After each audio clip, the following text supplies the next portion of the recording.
नमस्कार। नई परख के राष्ट्रीय मुद्दा कार्यक्रम में आप सब लोगों का स्वागत है। हमारे साथ आज के इस कार्यक्रम में राहुल देव जी भी जुड़े हैं।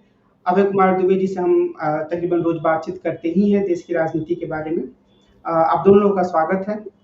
राहुल देव जी, पहला प्रश्न मैं आपसे ही करना चाहूंगा। ये प्रश्न प्रधानमंत्री नरेंद्र मोदी के बयान के संदर्भ में है। कल उन्होंने बनारस में बयान दिया था कि हिंदू मुस्लिम करने से ज्यादा बेहतर है कि मैं राजनीति को छोड़ देना पसंद करूंगा। लेकिन हम सब जानते हैं कि उसके पहले भी दूसरे दौर के चुनाव के समय उन्होंने काफी उग्र किस्म के बयान दिए थे, जो हेट स्पीच के कैटेगरी में ही उसी श्रेणी में रखे जा सकते हैं। आज फिर उन्होंने महाराष्ट्र में इस तरह का बयान दिया। मेरा सवाल यह है कि क्या हिंदू मुस्लिम राजनीति करना, इस तरह की नफरत की बात करना नरेंद्र मोदी जी की राजनीति का एक अपरिहार्य अंग है, या फिर वो जब मौका देखते हैं वैसा बोलने की कोशिश करते हैं? आप इसे कैसे देखते हैं? देखिए, अब क्या कहें, ये बहुत दुर्भाग्यपूर्ण है और दुखद है कि हमारे प्रधानमंत्री की सत्य के प्रति कोई निष्ठा नहीं है और वो अपने ही शब्दों को नकारते हैं और उनसे मुकर रहे हैं। पूरे देश ने एक बार नहीं, लगभग पूरे एक हफ्ते, कम से कम 3-4 दिन तक बार बार हर चैनल से उनके वो भाषण सुने हैं, जिनमें उन्होंने साफ साफ ये लेकर मुसलमानों को संपत्ति बांट देंगे, उनमें बांट देंगे जिनके लिए मनमोहन सिंह ने कहा था कि जिनका सबसे पहला हक है देश के संपदा पर, और ये उनमें बांट देंगे जो ज्यादा बच्चे पैदा करते हैं, और मुसलमानों का भी नाम सीधा सीधा उन्होंने बार बार लिया था। अब वो कह रहे हैं कि अरे नहीं, ऐसा कैसे हो सकता है, ये मैं करूंगा तो मैं सार्वजनिक जीवन के योग्य नहीं हूं। तो ये तो बहुत विचित्र बातें हैं। इंटरनेट के युग में हमारा और आपका एक एक शब्द अनंत काल तक सुरक्षित रहता है, और करोड़ों भारतीयों ने जो अपने कानों से सुने हैं और आंखों से उनको बोलते हुए बार बार देखा है, उसको कैसे झुठला दिया जाएगा? और आज आप ठीक कह रहे हैं कि उन्होंने महाराष्ट्र में फिर उस तरह की बातें की हैं। वो एक थोड़ा सा सुर बदला है, लेकिन मुसलमान और मुस्लिम ये बराबर उनकी उसमें आ रहे हैं। अब वो कह रहे हैं कि वो बजट का 15% उनको देने की तैयारी कांग्रेस कर रही थी। तो ये बात सही है कि भारतीय जनता पार्टी ने और उससे पहले जनसंघ ने अपने जो मूल वैचारिक आधार बनाया था, जो एक नींव बनाई थी, उसका एक प्रमुखतम, सबसे प्रबल जो स्तंभ था वो हिंदुत्व था, जिसको बाद में आडवाणी जी ने सांस्कृतिक राष्ट्रवाद का नाम दिया। तो जब हम हिंदुत्व की बात करते हैं जैसे ही, तो वैसे ही हम उससे देश के 15%, 14% मुसलमानों को या सारे अल्पसंख्यकों को अलग कर देते हैं। बहुत स्वाभाविक वो है।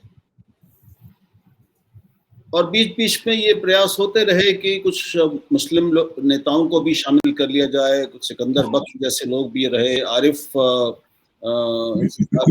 भी रहे यहाँ पर। एक मतलब इन आरिफ मोहम्मद खान से पहले एक आरिफ थे, मुझे पूरा नाम उनका बोल रहा है, आपको याद होगा, अभय को भी याद होगा। लेकिन और अभी भी नकवी रहे हैं और शाहनवाज हुसैन अब भी हैं। इस तरह के गिने चुने लोग हैं, लेकिन जो मूल बात है, तथ्य, वो सबको पता है और उन लोगों को भी पता है, देश को भी पता है। लेकिन उसके बावजूद जब 2014 में देश ने नरेंद्र मोदी को चुना था, तो इसलिए नहीं चुना था कि वो मुसलमानों का विरोध या मुस्लिम विरोध की पृष्ठभूमि में उसका अंडर करंट बनाकर केवल हिंदू हित की बात करेंगे। लोगों ने इसलिए चुना था कि उस समय लोग भ्रष्टाचार से, निकम्मेपन से, जिससे पॉलिसी पैरालिसिस उस समय कहा जा रहा था, उससे नाराज थे और बदलाव चाहते थे। 10 साल हो चुके थे मनमोहन सिंह की सरकार को, और 2019 में इसलिए चुना कि इन तमाम कारणों की तरह 5 साल में उसने एक नई शैली देखी, एक सरकार के काम करने का नया तरीका देखा, एक नए नेता को देखा जिसका बोलने का तरीका, काम करने का तरीका, उसमें एक ताजगी थी, एक ऊर्जा थी और ये क्षमता थी कि वो युवाओं को नए सपने, पूरे देश को नए सपने दिखा सकता था, नए ख्वाब, सब्ज़-बाग उनके सामने रख सकता था। उसमें नई-नई बातें करे, नई तरह की बातें करके थोड़ा-सा ऊर्जा का संचार कर सकता था। और हमें ये नहीं भूलना चाहिए कि 2019 की जीत में पुलवामा और बालाकोट का एक बहुत बड़ा हाथ था, भूमिका। तो ये ज़रूरी नहीं है मोदी जी के लिए कि वो इस समय भी हिंदू मुस्लिम करें। मैं उन लोगों में नहीं हूँ जो ये मानता है कि उनकी सरकार ने कुछ नहीं किया, उनकी सरकार में कुछ अच्छा काम नहीं हुआ। मैं ऐसा नहीं मानता। कई उनकी बातें हैं जिनको स्वीकार करना चाहिए, उनसे बहुत बड़ी संख्या में लोगों को फ़ायदा हुआ है, बहुत सारी चीज़ें गिनाई जा सकती हैं। तो उनके पास अपनी 10 साल की उपलब्धियों और कामों के आधार पर लोगों का तीसरी बार समर्थन हासिल करने और माँगने के पर्याप्त आधार हैं। और अब वो अफ़ोर्ड कर सकते हैं कि और ज़्यादा बड़े व्यापक फलक पर बात करें, क्योंकि उनके मन में कहीं ये इच्छा भी है कि वो एक विश्व नेता के रूप में देखे जाएँ। लेकिन जो उन्होंने अभी जो एक नया रुख जो अख्तियार किया है, जो भाषा का प्रयोग किया है और कर रहे हैं, तो सारी संभावनाओं को, आशाओं और अपेक्षाओं को खंडित करती है और उनकी अपनी छवि को खराब करती है, भारत की छवि को खराब करती है। तो मैं नहीं समझ पा रहा हूँ कि वो ऐसा क्यों कर रहे हैं, क्योंकि ये संभव नहीं है कि उनको खुद एहसास ना हो कि वो जो कह रहे हैं और कर रहे हैं, उसका क्या राष्ट्रीय और अंतर्राष्ट्रीय प्रभाव होगा। तो इसलिए मैं थोड़ा-सा चकित हूँ। जी। अब सर ये जैसे शुरू से ही अगर हम देखें तो नरेंद्र मोदी ने कुछ ज़्यादा बढ़-चढ़कर हिंदुत्ववादी राजनीति के पक्ष में या उस राजनीति को पकड़कर बयान देने वाले नेताओं के टिकट काटे। ऐसा लगा कि वो अपनी उदार छवि बनाना चाहते हैं। फिर वो बीच में हिंदू-मुस्लिम बयान की तरफ आए। फिर कल उन्होंने कहा कि मैं कैसे दे सकता हूँ। तो क्या ऐसा लगता है कोई एक भ्रम की स्थिति में है कि हम किस रास्ते जाएँ, कभी इस रास्ते, कभी उस रास्ते, इसे हम ऐसे भी देख सकते हैं? देखिए, इस चुनाव से पहले नरेंद्र मोदी जब चुनाव प्रचार करते थे, चाहे गुजरात में मुख्यमंत्री के तौर पर करते हों या प्रधानमंत्री के तौर पर राज्यों में करते हों या लोकसभा चुनावों में करते हों, तो उस वक्त उनके भाषणों में सांप्रदायिकता का एक छोंक होता था, एक फुट होता था। जैसे कब्रिस्तान उनके भाषणों में आया था, आपको याद होगा, और पाकिस्तान उनके भाषणों में बीच-बीच में आता रहता है। लेकिन वो दाल में छोंक की तरह आता था। पूरी तरह से नफरती भाषण, हेट स्पीच उन्होंने अभी तक नहीं दी थी। लेकिन राजस्थान में बांसवाड़ा में उन्होंने जो भाषण दिया, वो बाकायदा हेट स्पीच का एक क्लासिक उदाहरण है। और उस यही विपक्ष ने उन पर आरोप भी लगाया कि भाई आपने बांसवाड़ा में हेट स्पीच दी और चुनाव आयोग में उनकी शिकायत की। चुनाव आयोग ने शिकायत की तो चुनाव आयोग ने नरेंद्र मोदी को सीधे नोटिस देने की बजाय उन्होंने जगत प्रकाश नड्डा जो भाजपा के राष्ट्रीय अध्यक्ष हैं, उनको नोटिस दिया कि आप बताइए ये आरोप लगाया गया है आपके ऊपर, ये नफरती भाषण क्यों दिया गया, इसकी सफाई दीजिए। अच्छा, अब उसमें सफाई क्या दी गई, क्या नहीं दी गई, हमें नहीं पता है। उन्होंने तारीख भी बढ़वाई थी, चुनाव आयोग ने तारीख भी बढ़ा दी थी। चुनाव आयोग ने अभी तक उसमें कोई निर्णय नहीं लिया है। पता नहीं भाजपा ने अभी तक वहां सफाई भेजी है कि नहीं भेजी है। दी है। हाँ, मुझे क्या लगता है कि नरेंद्र मोदी ने ये बनारस में जो वक्तव्य दिया है, ये एक छोटी सी पेशबंदी है, ताकि चुनाव आयोग को पतली गली से निकलने का मौका मिल सके। अगर चुनाव आयोग दोबारा उनसे भाजपा से पूछेगा कि भाई अभी बात समझ में आई नहीं आपकी ठीक से, इस पर हम कुछ निर्णय नहीं दे पा रहे हैं, तब फिर भाजपा प्रधानमंत्री का ये वक्तव्य जो बनारस में दिया गया है, सफाई के तौर पर पेश करेगी कि प्रधानमंत्री के असली विचार तो ये है। केवल इसलिए ये वक्तव्य दिया गया है क्योंकि अगर इस वक्तव्य के बाद में वो मुसलमानों के खिलाफ नफरती भाषणों को बंद कर देते तो बात समझ में आती थी, आ सकती थी। हुआ ये कि उन्होंने एक तरफ तो बनारस में वक्तव्य दिया और उसके बाद महाराष्ट्र में फिर से वही बातें बोलने लगे। इसका सीधा मतलब है कि ये एक तरह के हथकंडे के तौर पर वक्तव्य दिया गया है, ताकि चुनाव अगर जरूरत पड़े तो चुनाव आयोग के सामने मजबूती के साथ रखा जा सके कि प्रधानमंत्री तो ये कहते हैं और विपक्ष उनके ऊपर ये आरोप लगा रहा है। बहरहाल मुझे पहली नजर में ये लगता है।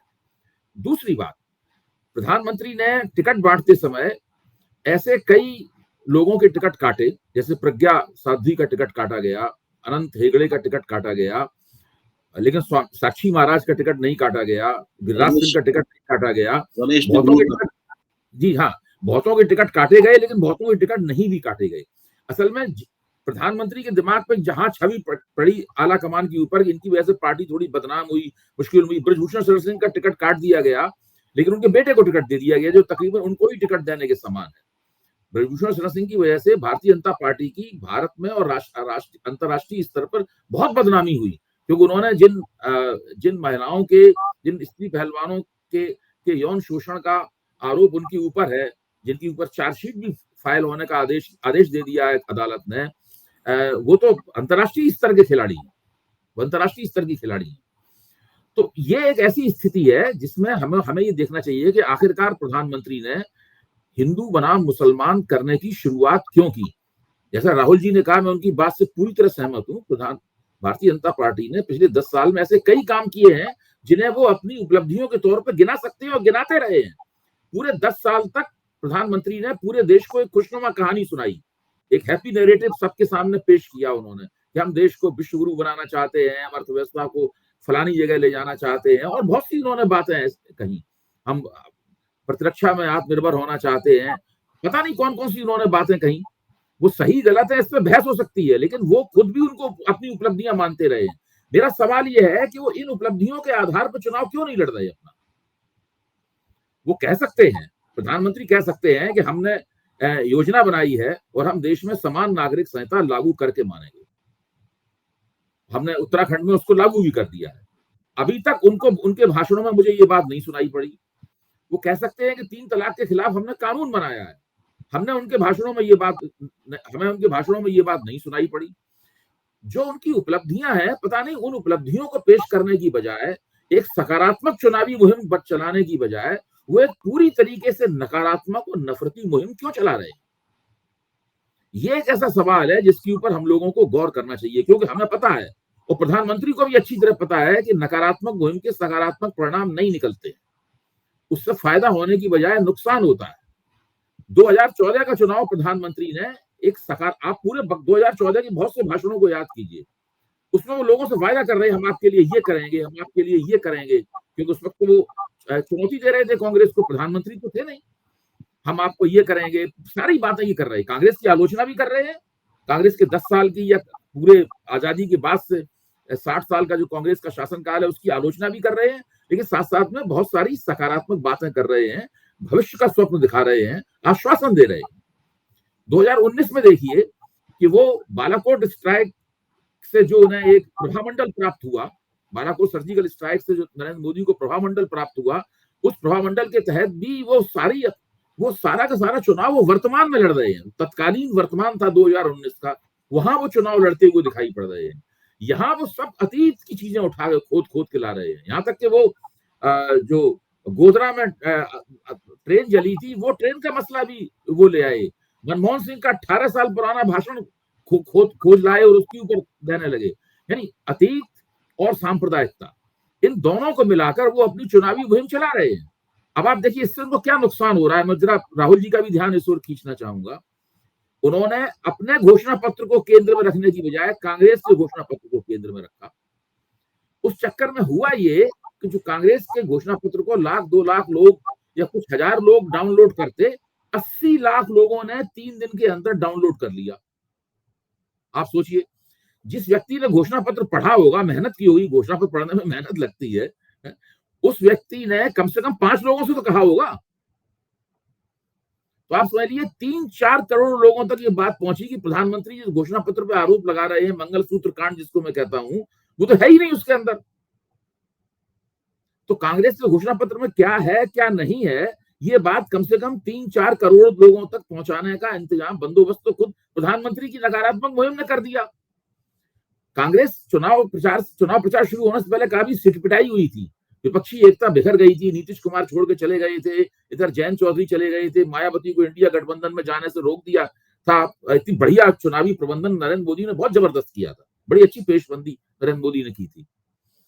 तो विपक्ष सिटपटाया हुआ था। विपक्ष को अब जमीन से संदेश प्राप्त हो रहे हैं, उसको वो लग रहा है उसे कि भाई जो उसने घोषणा पत्र जारी किया था जो पढ़े लिखे लोग हैं, समझदार लोग हैं, जो इंटरनेट की सुविधा इन्हें प्राप्त है, जो घोषणा पत्र पढ़ सकते हैं हिंदी अंग्रेजी में या अपनी क्षेत्रीय भाषाओं में, वो सब घोषणा पत्र पढ़ रहे हैं। ऐसी ऐसी जबरदस्त सुविधा तो कांग्रेस को कभी किसी ने दी नहीं होगी आज तक, जो नरेंद्र मोदी ने नकारात्मक मुहिम चला के प्रदान कर दी।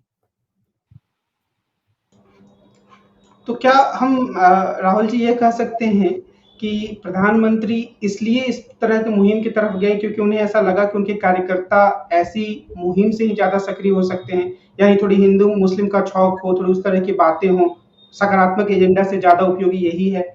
या हम ये कह सकते हैं कि पहले चरण के चुनाव के बाद उन्हें थोड़ा बहुत ही अंदेशा लगा कि माहौल उनके पक्ष में नहीं है? इसे हम कैसे रीड करें, कैसे पढ़ें? देखिए, एक तो हम जानते हैं कि उनकी इस तरह की भाषा बहुत प्रखर रूप से पहले चरण के मतदान के बाद शुरू हुई और उससे पहले तक इतनी तीखी कोशिशें नहीं थी ध्रुवीकरण की, इतना ज़्यादा उन्होंने हिंदू मुस्लिम नहीं किया था।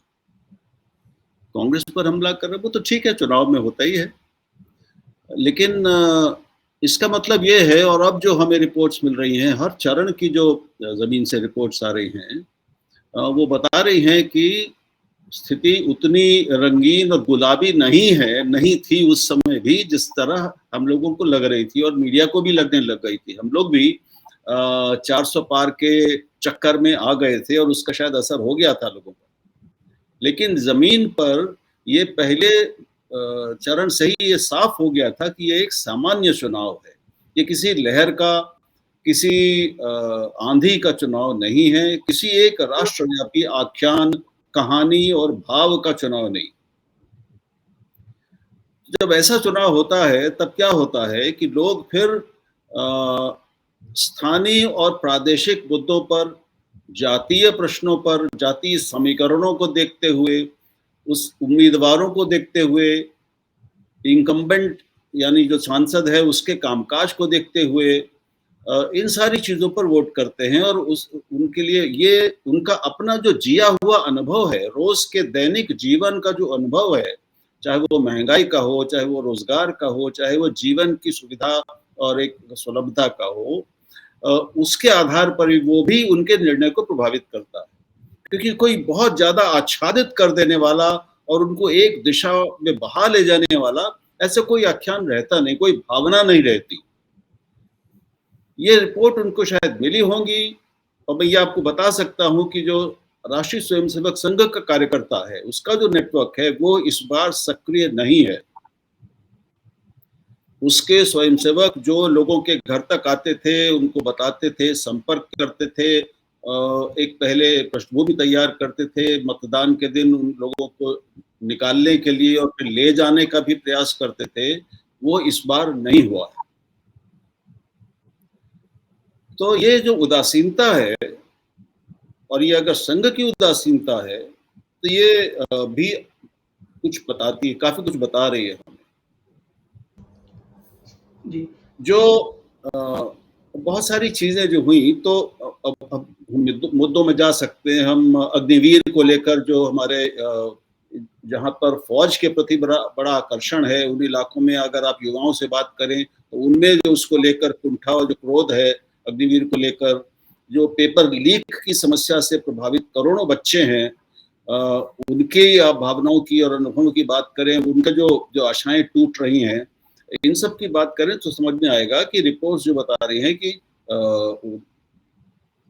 आसान नहीं है बीजेपी के लिए स्थिति इस बार। तो ये रिपोर्ट्स आने के बाद एक ही जरिया बचा था कि लोगों को किसी तरह एक बार फिर से उन्माद में डाला जाए, उन्माद पैदा किया जाए, एक आवेश पैदा किया जाए और उनमें ये डर पैदा किया जाए कि ये सबकी संपत्ति लेकर ये मुसलमानों में बांट देंगे। जो वर्ग जो सामाजिक सामाजिक आधार कांग्रेस का पारंपरिक रूप से था, यानी दलित, मुसलमान, पिछड़े और सवर्णों का एक हिस्सा, वो उससे निकल गया था और काफी हद तक बीजेपी ने उसको ले लिया था। लेकिन कांग्रेस के पास धीरे धीरे राहुल गांधी की बातचीत से, उनका जो घोषणा पत्र आया उसमें कही गई बातों से और कई तमाम कारणों से धीरे धीरे वो कांग्रेस की बात, राहुल गांधी की बात उस वर्ग तक पहुंचने लगी थी और उसको अच्छा लगने लगी थी, अच्छी लग रही है।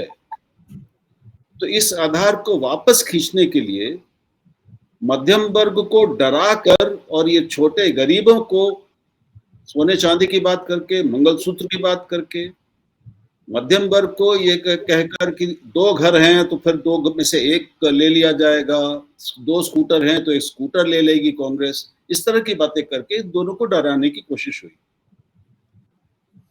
ऐसा मुझे लग रहा है कि ये ही ऐसे कुछ कारण रहे होंगे जिसके कारण उनको ये रवैया अपनाना पड़ा। आपने अभी ये कहा राहुल जी कि संघ के जो स्वयंसेवक हैं या आरएसएस कुल मिलाकर इन चुनाव के प्रति उदासीन है, इसका कोई ठोस कारण आप देखते हैं? इसका कारण मैं तो नहीं जानता। देखिए, अब ये तो संघ के वरिष्ठ अधिकारी ही बता सकते हैं कि ऐसा है कि नहीं है। ऐसा मुझे जो लग रहा है, मुझे जो अपने कुछ संघ से जुड़े हुए मित्रों से जो पता चला, फीडबैक मिला, मैं उसके आधार पे बात कर रहा हूँ। जो कारण है वो संभावित कारण हो सकते हैं, वो हैं कि नहीं इस पर मैं कोई बात सीधी नहीं कर सकता, मैं कोई दावा नहीं कर सकता। लेकिन संघ की जो एक, और अभय भी संघ को जानते हैं, काफी अच्छी तरह से जानते हैं, संघ की अपनी एक संस्कृति है, उसका एक काम करने का, सोचने का, बोलने का तरीका है। वहां पर इस तरह की तीखापन और इतनी आक्रामकता, यानी जो ऑफेंसिव हो। देखिए, मैं नहीं जानता हिंदी में क्या शब्द है, अभय शायद बता देंगे मुझे, कि एग्रेसिव होना और ऑफेंसिव होना ये अलग अलग चीजें। तो एग्रेशन तो हमेशा से था, लेकिन हम जिसे कहते हैं कि अंग्रेजी में कहते हैं यू आर बीइंग ऑफेंसिव, इसका मतलब है कि अब आप अशिष्ट हो रहे हैं। तो वो संघ की संस्कृति नहीं है। और दूसरी ये बात भी कि संघ को इसकी आदत नहीं है कि कोई भी एक व्यक्ति संघ से बड़ा हो जाए, संगठन से बड़ा हो जाए, विचार से बड़ा हो जाए और वो भी वो हावी हो जाए, और उससे फिर और भी जो प्रवृत्तियां हैं, उससे जो आगे भविष्य के लिए जो संकेत निकलते हैं, जो सूत्र निकलते हैं, वो भी मैं नहीं समझता कि ऐसे हैं कि जो संघ को पसंद हो गए। बावजूद इसके कि नरेंद्र मोदी ने ही संघ को उसके चरम लक्ष्य तक पहुंचाया है, यानी स्वतंत्र सत्ता पर, बिना किसी पर निर्भर हुए। अटल जी की तरह वो गठबंधन सरकार नहीं, एक स्पष्ट बहुमत दिलाया है, और दूसरी बार तो उससे भी ज्यादा बड़ा बहुमत दिलाया। तो इससे बड़ी कोई राजनीतिक या लौकिक महत्वाकांक्षा संघ की नहीं हो सकती। तो यह एक दबाव है जिसको सब स्वीकार करते हैं, इसलिए संघ चुप भी रहता है और बहुत ज्यादा बातें मान भी लेता है। लेकिन जो अभी तौर तरीके चल रहे हैं, अभी जो चल रहा है, और बहुत सारी बातें हैं, मैं उसके विस्तार में अभी नहीं जाऊंगा, वो ऐसा नहीं है कि जो संघ को सहज स्वीकार हो और उसको पसंद हो। अब सर, आज सुबह मैं देख रहा था कि प्रशांत किशोर ने एक जगह और इंटरव्यू दिया है और उन्होंने कहा कि भारतीय जनता पार्टी बहुत ही सहज तरीके से अपना पुराना प्रदर्शन दोहरा लेगी, यानी 300 से ऊपर उसे सीटें मिल जाएंगी। जो लोग कहते हैं कि उसकी सीटें कम होंगी, वो बताते नहीं कि कहाँ कम होंगी। मुझे तो कहीं दिखता नहीं, और शायद दक्षिण भारत में थोड़ी बढ़े हैं। आप उनके इस विश्लेषण को कैसे देखते हैं? क्या वो कुछ ऐसी बातें कह रहे हैं जो बहुत सारे लोग नहीं देख पा रहे हैं? देखिए, प्रशांत जी ने जो पहले कुछ वक्तव्य दिए थे, वो वक्तव्य तो कोई किसी और बात की तरफ इशारा कर रहे थे। तो मेरे ख्याल से मुझे नहीं लगता कि उनके इन वक्तव्यों में फंसना चाहिए हमें। वो किस वजह से वक्तव्य दे रहे हैं, क्यों दे रहे हैं, मुझे उसके आगे पीछे की बात नहीं पता है। जो राहुल जी ने अभी एक बहुत महत्वपूर्ण बात हम लोगों के सामने कही कि किस तरीके से संघ परिवार की भाषा, संघ की भाषा अलग तरह की है, और जो नरेंद्र मोदी ने, जिसको मैं मंगलसूत्र कांड कहता हूं, जब मंगलसूत्र कांड हुए 2-3 दिन ही हुए थे, तो इंडिया इंटरनेशनल सेंटर में संघ से जुड़े हुए एक राज्यसभा सदस्य से मेरी संयोग से भेंट हुई, और उनके साथ चाय पीते हुए मैंने उनसे पूछा कि आपकी इसके ऊपर क्या प्रतिक्रिया है। तो उन्होंने साफ कहा कि मैं तो कभी भी इस भाषण को नहीं दोहराऊंगा। उन्होंने साफ कहा कि संघ इस तरह के भाषणों और इस तरह की भाषा के प्रति सहज नहीं है। अच्छा, तो उसके बाद मैंने भी इस विषय में सोचना शुरू किया कि नरेंद्र मोदी और संघ के बीच के अंतर्विरोध कौन कौन से क्या हैं। उसी वक्त जब मैं ये सोच रहा था तो मुझे मेरे हाथ में संयोग से पंकज शर्मा द्वारा जारी किया गया एक वीडियो लगा। इस वीडियो का शीर्षक ही था संघ और मोदी की खटपट, उसका शीर्षक था संघ और मोदी खटपट। तो पंकज शर्मा को हम जानते हैं कि उनकी हमदर्दियां कांग्रेस के साथ हैं, लेकिन शीर्षक इतना आकर्षक था तो मैंने उस वीडियो को 10-15 मिनट का वीडियो पूरा देख लिया। तो उस वीडियो की खूबी यह है और हम लोगों के लिए काम का वीडियो है क्योंकि उसमें मोहन भागवत के उन तमाम वक्तव्यों को उद्धृत किया गया है जहां उन्होंने नरेंद्र मोदी की तरफ इशारा करते हुए अपनी आलोचनाएं की हैं और मौजूदा सरकार की उन्होंने आलोचना की है। तो उसमें साफ तौर पर मोहन भागवत शुरू में कहते हुए सुनाई पड़ रहे हैं कि इस जीत को, यानी जो लोकसभा की जीत है, इसको किसी एक व्यक्ति की जीत नहीं मानना चाहिए, ये मानना उचित नहीं है। इस तरह की बातें उसमें वो कहते हुए फिर उन्होंने एक और बात, एक तथ्य का उन्होंने पंकज शर्मा ने, आखिरकार पंकज शर्मा पत्रकार रहे हैं तो वो पत्रकार वाला पहलू तो व्यक्ति से कभी जाता नहीं है उसके विमर्श से। तो वो कहते हैं कि जब 2014 की जीत हुई तो उसके एक साल बाद मोहन भागवत ने एक एक मंत्री को बुलाना शुरू किया, केंद्र सरकार के मंत्री को अपने पास, ताकि वो उससे पूछ सकें कि वो कैसा काम कर रहे हैं और संघ की इच्छा क्या है। तो बहुत सारे मंत्री गए मोहन भागवत के पास और उन्होंने अपनी रिपोर्ट भी पेश की और उनका बौद्धिक भी उन्होंने सुना। नरेंद्र मोदी वहां जाने से बहुत हिचकते रहे। नरेंद्र मोदी वहां जाने के लिए तैयार, उन्होंने बहुत कोशिश की कि उनको न जाना पड़े, लेकिन उनके ऊपर संघ का दबाव पड़ा और नरेंद्र मोदी को वहां जाना पड़ा। लेकिन एक बार जाने के बाद मोदी जी ने तय किया कि अब वो दोबारा कभी इस तरह की उसमें नहीं जाएंगे और वो संघ का ये जो दबदबा है, जो रुतबा है भारतीय जनता पार्टी के ऊपर और उसके नेता के ऊपर, वो इस दबदबे को धीरे धीरे करके कमतर करेंगे, खत्म करेंगे। अब वो ये जो क्रम चला 2015 में शायद ये घटना हुई होगी, ये जो क्रम चला ये वहां तक पहुंचा जबकि 2019 की पूर्व संध्या पर संघ ने ये सवाल उठाया कि मोदी सरकार को संसद में राम मंदिर बनाने के लिए कानून लाना चाहिए। मोदी जी पहले इसमें चुपचाप बने रहे, सुप्रीम कोर्ट सुनने में देर कर रहा था, तो संघ ने बाकायदा आंदोलनकारी रुख अपनाया और रामलीला मैदान में एक बहुत बड़ी सभा की जिसको संघ के उच्च पदाधिकारियों ने संबोधित किया। उसमें सुप्रीम कोर्ट के खिलाफ भी नारे लगे और उन नारों में एक छिपी हुई नरेंद्र मोदी की आलोचना भी थी। उन दोनों संघ के तथाकथित विचारक जो टीवी पे आते थे वो खुल के नरेंद्र मोदी की सरकार की आलोचना करते थे कि ये लोग संसद में कानून क्यों नहीं बना रहे, और सुप्रीम कोर्ट कौन होता है इस मसले को सुनने में देर करने वाला। ऐसे बहुत सारे उदाहरण, बहुत से वकील भी थे उनमें, संघ परिवार से जुड़े हुए वकील हैं, बहुत सारे उदाहरण वो लेके आते थे, देखो फलाना मसला रात में उठ के सुना जजों ने, लेकिन ये मसला क्यों नहीं सुन रहे। फिर नरेंद्र मोदी ने स्मिता प्रकाश को 2019 खत्म होने के ठीक पहले एक इंटरव्यू दिया जिसमें उन्होंने साफ कह दिया कि मैं किसी भी कीमत पर संसद में कानून नहीं बनाऊंगा, ये मामला अदालत से तय होगा, अदालत जब चाहेगी सुनेगी, फैसला देगी, उसके आधार पर तय होगा मामला। पूरी तरीके से संघ परिवार की ये बात इस दबाव में आने से उन्होंने इनकार कर दिया। इसके बाद जो प्रक्रिया चली उसकी चरम परिणति राम मंदिर की प्राण प्रतिष्ठा में हुई। आप देखिए ना, राम मंदिर की प्राण प्रतिष्ठा तो सब हम लोगों ने देखी है, एक एक पल उसका देखा है, सब रिकॉर्ड के ऊपर है, सबके वीडियो उपलब्ध हैं। उसमें नंबर 1 पे नरेंद्र मोदी है और नंबर 2 पे जो व्यक्ति है उसका नाम है मोहन भागवत। जैसे कोई भी संघ का स्वयंसेवक परम पूजनीय शब्द लगाए बिना नहीं उनका नाम बोलता है, परम पूजनीय मोहन भागवत यही बोला जाता है। और नरेंद्र मोदी के हाथ में जिस तरह के दीप हैं आरती करने वाले, मोहन भागवत के हाथों में जिस तरह के दीप हैं, कहाँ नरेंद्र मोदी बैठे हुए हैं, कहाँ मोहन भागवत बैठे हुए हैं, उन्होंने पूरे देश के सामने ये बिल्कुल स्पष्ट कर दिया कि नंबर 1 पर कौन है। और संघ परिवार जो भारतीय जनता पार्टी का पिता, विचारधारात्मक पितामह है, जन्मदाता है भारतीय जनता पार्टी का, जिसके भारतीय जनता पार्टी के जो संगठन मंत्री हैं वो संघ से लोन पर कर्ज में लिए गए स्वयंसेवक हैं, प्रचारक हैं, जीवनदानी प्रचारक हैं। खुद नरेंद्र मोदी भी वही, अटल बिहारी वाजपेयी भी वही थे, लालकृष्ण आडवाणी भी वही थे, सब लोग ये वही हैं। पहली बार भाजपा और संघ के बीच के संबंध हैं, उनके इतिहास में पहली बार हुआ है कि भारतीय जनता पार्टी का प्रधानमंत्री, भारतीय जनता पार्टी के संसदीय दल का नेता, परम पूजनीय सरसंघ चालक आदरणीय मोहन भागवत से बड़ा हो गया।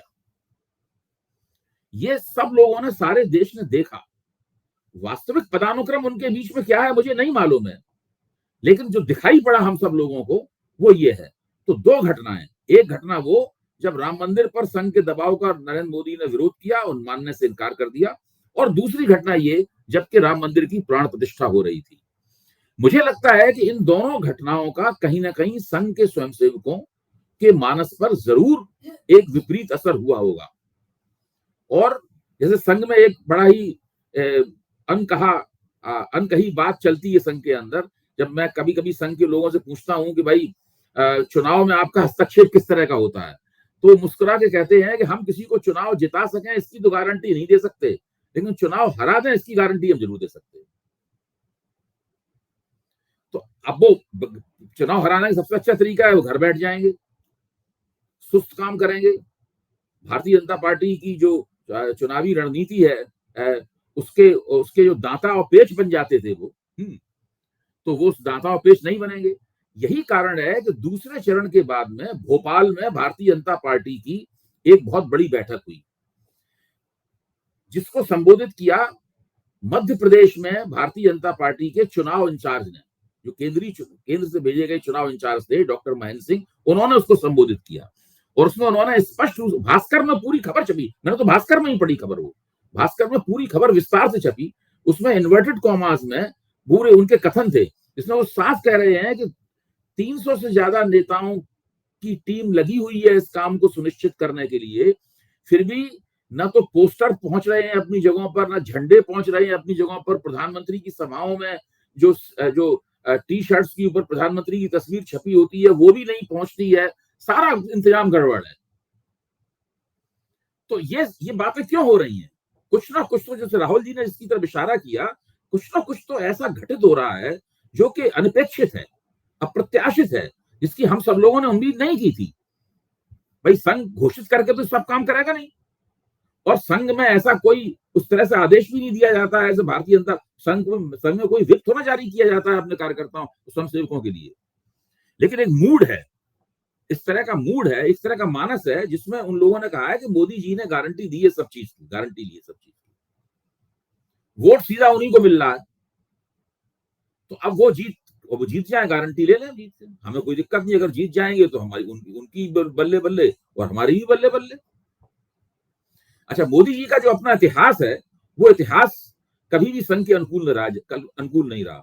जब वो गुजरात के मुख्यमंत्री थे तो उन्होंने राष्ट्रीय स्वयंसेवक संघ और संघ परिवार के अन्य संगठनों के जो पदाधिकारी, जो बड़े नेता होते थे, इनमें परवीन तोगड़िया का नाम प्रमुख है, उनको कभी अपनी सरकार में कदम नहीं रखने दिया। उनको सचिवालय में घुसने पर पाबंदियां थी उन लोगों के ऊपर, घुसने नहीं देते थे उनको उसके ऊपर। विद्यार्थी परिषद वाले अगर किसी के खिलाफ कुछ कर दें तो विद्यार्थी परिषद वालों पर ही डांट पड़ती थी कि तुम ये क्या कर रहे हो, ये स्थिति थी।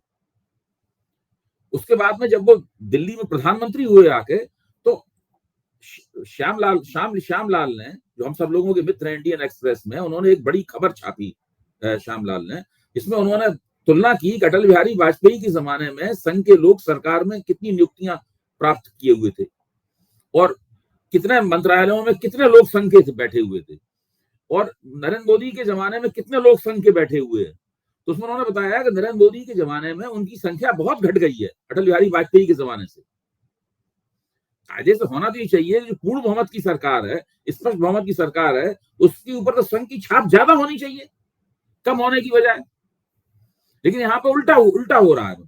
मुझे लगता है कि मोदी और संघ के बीच में सब कुछ ठीक नहीं था, और उसका ये संक्षिप्त परिणाम है कि आज संघ के स्वयंसेवक भारतीय जनता पार्टी की चुनाव जीतने में वो मदद नहीं कर रहे हैं जितनी उनसे अपेक्षा थी। मैं ये नहीं कह रहा हूं कि वो खुलेआम विरोध कर रहे हैं या वो, लेकिन वैसी मदद नहीं हो रही है जितनी उनसे अपेक्षा थी। राहुल सर, बातचीत के अंत में मैं एक आपसे सवाल करना चाहूंगा, क्योंकि मैंने आपका ट्वीट देखा था, किसी व्हाट्सएप ग्रुप में घूमते हुए आया था स्वाति मालीवाल के मसले पर, और आपने कहा था कि कुछ जरूर हुआ है और आम आदमी पार्टी को बयान देना चाहिए। बाद में संजय सिंह ने एक बयान दिया भी। आज भारतीय जनता पार्टी के कार्यकर्ताओं ने इसको लेकर दिल्ली में प्रदर्शन किया। तो क्या इससे भारतीय जनता पार्टी को दिल्ली के चुनाव में कुछ फायदा होगा? क्या हम ये कह सकते हैं कि भारतीय जनता पार्टी के नेता और कार्यकर्ता ऐसे मामलों पर काफी चुनिंदा रवैया अपनाते हैं, प्रज्वल रेवन्ना पे सारे मंत्री खामोश रहे और यहाँ के मामले पर ज्यादा बोल रहे हैं। कुल मिलाकर इस घटना को हम कैसे देख सकते हैं? और बीजेपी को फायदा होगा, थोड़ा बहुत हो सकता है कि कांग्रेस को भी हो जाए, लेकिन अब बीजेपी को तो होगा ही। और मैं अब भी कहता हूं, जो मैंने उस समय लिखा था शुरू में ही, कि ये तब तक ये सारी अफवाहें और ये जो माहौल है, इसका जो नुकसान है, वो तब तक शांत नहीं होगा जब तक केजरीवाल खुद आकर एक स्थिति को साफ नहीं करते, बयान नहीं देते। और स्वाति मालीवाल के लिए भी जरूरी है कि वो सामने आए और बात रखें अपनी। अब मैं समझ सकता हूं कि ये दोनों के लिए कठिन होगा, क्योंकि जो कुछ भी हुआ है और जो भी है पीछे, वो काफी जटिल है मामला, मतलब हम ये साफ दिख रहा है। लेकिन अब दोनों लोग सार्वजनिक जीवन में हैं और ये चुनाव का मौका है, तो इस समय न बोलना और स्वाति का सामने भी ना आना, ये उनको केवल नुकसान पहुंचाएगा। अब मैं नहीं जानता कि अगर सामने आकर बोलेंगे तो ज्यादा नुकसान हो सकता है क्या, या क्या कुछ ऐसी बात है कि जनता का सामना और सवालों का सामना नहीं किया जा सकता, मैं नहीं जानता, हम में से कोई नहीं जानता क्या है। लेकिन वो अगर नहीं करेंगे तो नुकसान उनको होता रहेगा, और ये वाजिब सवाल हैं। ऐसी घटना हुई है, ये असामान्य घटना है, इसलिए उस पर जनता को और हम सबको जवाब तो मिलना चाहिए, पता चलना चाहिए कि हुआ क्या है और मुद्दा क्या है। वैसे आज की बातचीत के लिए एक आखिरी सवाल आपसे। अरविंद केजरीवाल जब जेल से बाहर आए थे, तो उसके एक दिन बाद तो लगा कि एक राजनीतिक तूफान सा आ गया है। पिछले 2 दिनों से मैं ये देख रहा हूँ कि मीडिया से भी उनकी खबरें गायब हैं, हालांकि वो चुनाव प्रचार कर रहे हैं। तो क्या केजरीवाल फैक्टर दिल्ली में और दिल्ली के बाहर चुनाव पर प्रभावी साबित होगा, या मीडिया से मिलकर उसको काफी शांत कर दिया गया है? देखिए, उन्होंने जो वक्तव्य दिया था कि प्रधान नरेंद्र मोदी का उत्तराधिकारी कैसे तय होगा, उन्होंने कहा था कि 2 महीने के अंदर योगी को निपटा दिया जाएगा और उसके बाद अमित शाह को प्रधानमंत्री बना दिया जाएगा। तो नरेंद्र मोदी ओवर एज हो जाएंगे, वो उनकी उम्र निकल जाएगी, क्योंकि 75 पार कर जाएंगे 2025 में। तो इस पर सभी को प्रतिक्रिया देनी पड़ी। राजनाथ सिंह जी ने एक बहुत लंबा ट्वीट इसके ऊपर किया, अमित शाह ने तो बाकायदा एएनआई को बुलाया और उनको अपना साक्षात्कार दिया, इसका खंडन किया। सारे अखबारों ने इसको लीड बनाई, अंग्रेजी के अखबारों चाहे हिंदी के अखबारों ने, सबने इसको लीड बनाई। तो एक तरह से देखा जाए तो अरविंद केजरीवाल जेल से निकलने के दूसरे दिन ही इस लिहाज से छा गए, उन्होंने सुर्खियां बटोर ली। अब इतनी सुर्खियां बटोरने वाला बयान रोज नहीं दिया जा सकता है। इसमें थोड़ा, जिसको क्रिकेट की भाषा में कहते हैं छक्का मारना, तो ये छक्का जो है रोज तो नहीं मारा जा सकता है। अब उसका दूसरा भी समय आएगा, अभी काफी समय है। जहां तक मेरी जानकारी है, जो मैंने अखबारों से और पत्रकारों से बातचीत के जरिए जाना है, वो चुनाव प्रचार में लगे हुए हैं, उत्तर प्रदेश जा रहे हैं और वहां विपक्ष के साथ जमावड़े में बैठेंगे। अभी उन्होंने चांदनी चौक में कांग्रेस के उम्मीदवार का चुनाव प्रचार किया है, क्योंकि दिल्ली में तो दोनों के बीच में गठजोड़ है। और जैसे कन्हैया कुमार आए थे तो केजरीवाल जी की पत्नी से मिले थे, तो जाहिर है कन्हैया कुमार का चुनाव प्रचार करने भी अरविंद जाएंगे। और फिर आप पंजाब जाएंगे, पंजाब में वो कांग्रेस के उम्मीदवारों का प्रचार नहीं कर पाएंगे, वहां उनका गठजोड़ नहीं है, वहां केवल आम आदमी पार्टी का प्रचार करेंगे। दूसरी जगहों पे हरियाणा में, गुजरात में, गोवा में, जहां जहां उन्हें सीटें मिली हैं, वहां पर वो जाएंगे और अपने उम्मीदवारों के साथ साथ में अपना जो सहयोगी दल है कांग्रेस, उसके साथ भी चुनाव प्रचार करेंगे। देखिए, वो जेल से छूटे हैं, इससे विपक्ष की राजनीति को एक बड़ा उछाल मिला है और आम आदमी पार्टी को एक बड़ा उछाल मिला है। जैसा कि राहुल जी ने कहा, तो स्वाति मालीवाल जैसा जो कांड हुआ है, जो मुख्यमंत्री के आवास में हुआ है, उसको, ऐसे कांड जो हैं वो इस उछाल को गड़बड़ाते हैं। इस उछाल का जो सकारात्मक प्रभाव है, उस सकारात्मक प्रभाव को मंद करते हैं। ये आप अपने विरोधी को, जो कि भारतीय जनता पार्टी है, जो इस तरह के मसलों का लाभ उठाने में माहिर है, उसको मौका देते हैं। चुनाव के समय में इस तरह की घटनाएं होना काफी थोड़ी बहुत नहीं, काफी नुकसानदेह है। चीज अगर तूल पकड़ जाए, हालांकि इसने अभी इतना तूल नहीं पकड़ा है, लेकिन कोई चीज अगर तूल पकड़ जाए ना, तो इसी के आधार पर चुनाव पलट सकता है। वैसे भी हमें ध्यान रखना चाहिए कि दिल्ली में भारतीय जनता पार्टी बहुत सशक्त है। अगर आप 2019 के आंकड़े देखें तो सभी सीटों पर कांग्रेस और भाजपा के वोट मिला दिए जाएं, तब भी भाजपा के वोट ज्यादा होते हैं। तो दिल्ली में भारतीय जनता पार्टी को हराना काफी मुश्किल है। अंतराल बहुत बड़े बड़े थे, और हालांकि कई ऐसे नेता हैं विपक्ष के जो कि अच्छा मजबूती से चुनाव लड़ रहे हैं, जिनके अंदर सई राम पहलवान एक उम्मीदवार है, वो बहुत अच्छा चुनाव लड़ रहे हैं। चांदनी चौक से जयप्रकाश अग्रवाल अच्छा चुनाव लड़ रहे हैं, और मेरे ख्याल से महाबल मिश्रा भी अच्छा चुनाव लड़ रहे हैं। तो कम से कम 3-4 सीटें दिल्ली में ऐसी हैं जहां पर टक्कर है, वरना दिल्ली में तो ऐसी स्थिति थी 2019 में कि कोई टक्कर ही नहीं थी। इसीलिए मैं कहता हूं कि 2019 के आईने में हमें इस चुनाव को नहीं देखना चाहिए। 2019 में जो था वो अलग तरह की चीज थी, उसमें एक भावावेश था, एक राष्ट्रवादी और देशभक्ति से भरा हुआ भावावेश था, जो पूरी तरीके से भाजपा के पक्ष में चला गया था। और नरेंद्र मोदी ने पूरी योजना पूर्वक बड़े बड़े होर्डिंग लगवाकर हमने घुसकर मारा, हमने घुसकर मारा। मैं मानता हूं अगर बालाकोट स्ट्राइक का फायदा नरेंद्र मोदी को ना मिला होता तो नरेंद्र मोदी आज देश पर गठजोड़ सरकार के प्रधानमंत्री के तौर पर शासन कर रहे होते। सरकार उन्हीं की बनती, प्रधानमंत्री वही होते, लेकिन वो गठजोड़ सरकार के प्रधानमंत्री होते, एक मजबूत सरकार के प्रधानमंत्री होते, तब वो ये सब ईडी वीडी वाला काम कर पाते कि नहीं कर पाते, इसके ऊपर एक सवालिया निशान है। और आगे उनकी कैसी सरकार बनती है, सबसे बड़े दल के रूप में तो भाजपा को ही उभरना है। अगर बहुमत नहीं मिला तो बहुत बड़ा और शक्तिशाली, फिर भी भाजपा बहुत बड़े और शक्तिशाली दल के रूप में उभरेगी। तो वो कैसी सरकार बनेगी, इस सब के ऊपर भविष्य बताएगा। देश की राजनीति आगे किस दिशा में आगे बढ़ती है, इसके बारे में हम बातचीत करते रहेंगे। आज की बातचीत के लिए राहुल जी और अभय जी, आप दोनों लोग बहुत बहुत धन्यवाद। नमस्कार।